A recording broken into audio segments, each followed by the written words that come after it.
पुरुषोत्तमम्। वंदे पुरुषोत्तमम्। आज हम आलोचना करेंगे जाजन के बारे में। पृष्ठ पूजाए पृष्ठ दाने पृष्ठ संग नेशाय रंगील माताल रकम जेठाय जाजन गरेताय। টানের লক্ষণ যাজন সেবা যাজনে উপভোগ এই প্রেরণায় আসে কর্মে পূর্ণ যোগ अनुश्रुति प्रथम कांड।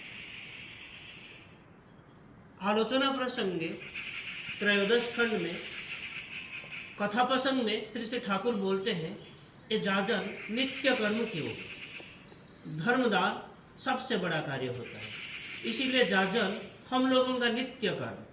आचरण युक्त जाजन जीवन के हर दिशा को फुलफिल या परिपूर्ण करता है। वह जाजन और जाजिर दोनों को ही योग्य करने में मदद करता है। आलोचना प्रसंगे चतुर्दश खंड में श्री श्री ठाकुर बोले हैं व्यक्तिगत जाजन रोज करना होता है। कथा प्रसंग में एक व्यक्ति बोलते हैं बीच बीच में अधिवेशन करता हूँ लेकिन नियमित जाजन करना नहीं होता है। श्री ठाकुर बोलते हैं व्यक्तिगत जाजन नित्य दिन करना जरूरी है, वो जो हम लोगों के नित्य करणीय होता है।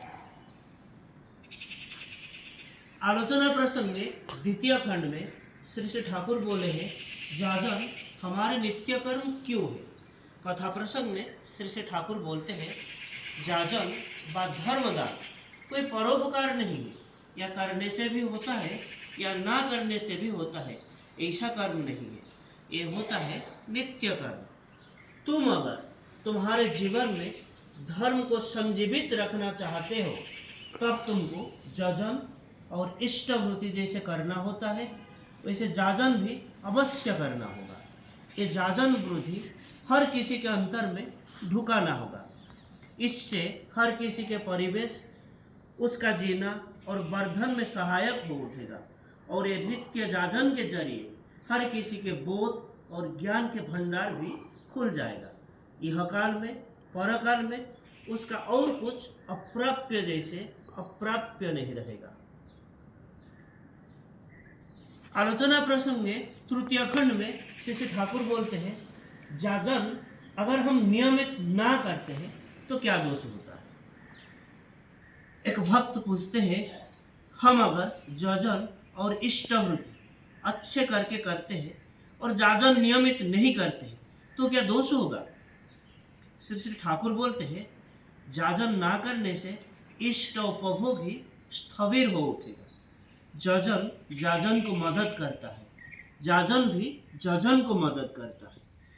एक के अभाव में दूसरा कम हो जाता है और जाजन के जरिए परिवेश को अगर धर्ममुखी नहीं कर पाते हो तुम्हारे धर्म भी दीर्घस्थायी नहीं होगा। परिवेश हम लोगों के जीवन के एक प्रधान अंग होता है। ये परिवेश के संबंध में हम जिस दिन से उदासीन हो उठे हैं उसी दिन से हम बहुत हद तक धर्म भ्रष्ट हुए।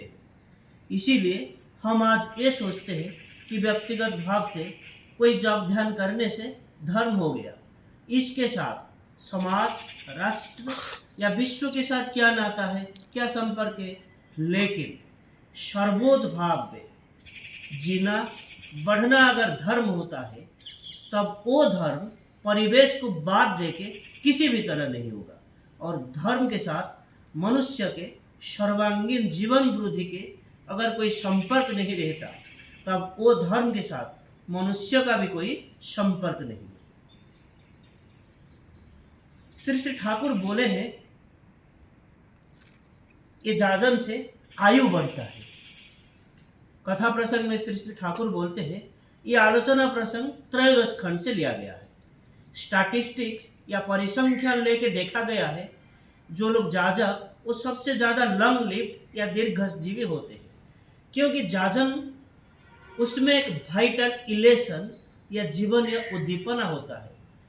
जो कर्मीगण जाजन में जब गफलाती करते हैं तब वो अपने कर्म ठीक तरह से नहीं करते, ये पोटली या गोछा लेके रहते हैं और तब पोटली का भी सर्वनाश करते हैं और खुद का भी सर्वनाश करते हैं।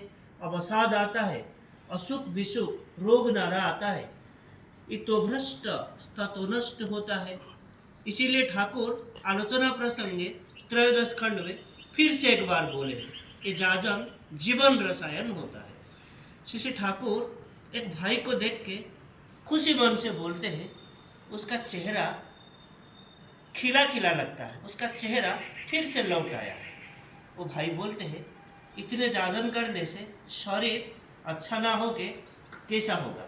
श्री ठाकुर बोलते हैं, जिसको कहते हैं वाइन ऑफ लाइफ या जीवन रसायन, जाजन ये वाइन ऑफ लाइफ या जीवन रसायन होता है। आज के लिए इतना ही। वंदे पुरुषोत्तमम। वंदे पुरुषोत्तमम। जय गुरु।